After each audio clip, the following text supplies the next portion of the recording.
11-12 ঘন্টা live stream করতেছি, watching হলো 2 থেকে 3 জন, তার মধ্যে একজন হলো মামি। আমার আইডিতে আমার নিজের লাইভ দেখতেছি আমি। ইউটিউবে আমার ভিউজ হলো 500-700টা। মানে কেমন যে যাইতেছে, তার মধ্যে আমরা ধরো এরকম কারোর সাথে কথাবার্তা বলতে পারতেছি না, কিসের জন্য ভাই? এখানে মিলিয়নে মিলিয়নে কথাবার্তা হইতেছে, বুঝতে হবে তো তোমার। আর কোথায় আমরা চলে আসছি 500-700 ভিউ নিয়ে। তো এইরকম করে 5 থেকে 8-9 মাস কন্টেন্ট আপলোড করতে করতে, লাইভ স্ট্রিম করতে করতে, হঠাৎ একদিন মুন্না ভাই আর সেভেজেরা মিলে আমার জোর করায় টিকটক আইডি খোলায়। টিকটক খোলো। আলহামদুলিল্লাহ, টিকটকে প্রথম ভিডিও দিছি, প্রথম ভিডিও ভাইরাল। সেকেন্ড ভিডিও দিছি, সেকেন্ডটা ভাইরাল। থার্ড দিছি, থার্ডটাও ভাইরাল।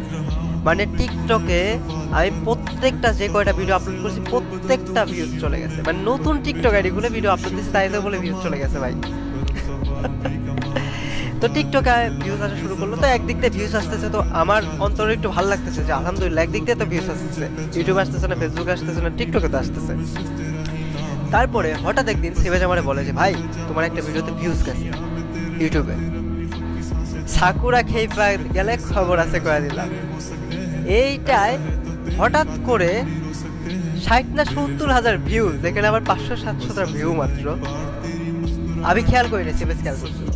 তো ও বলতেছে এই কথা, আমি যা দেখি হ্যাঁ। তো আলহামদুলিল্লাহ ওর পর থেকে প্রত্যেকটা ভিডিওতে কন্টিনিউসলি 3000, 4000, 5000 এভাবে ভিডিওতে ভিউজ আস্তে আস্তে আস্তে আস্তে আস্তে আস্তে ইউটিউব মনে করে একটা স্টেবল প্ল্যাটফর্ম হয়ে গেল আমার জন্য।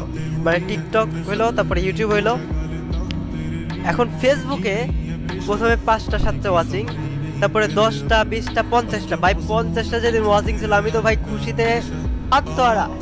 আলহামদুলিল্লাহ ভাই এখন বলে আমার ফেসবুকে 3000 করে লাইভ ওয়াচিং থাকে।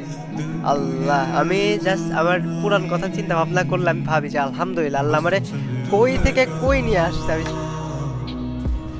মানে তারপর এরকম করতে করতে আস্তে আস্তে ফেসবুকে লাইভ ওয়াচিং চলা শুরু করলো, লাইভে ভিউজ আসা শুরু করলো আস্তে আস্তে। তো এই ফুল গেমিং হয়ে গেলাম।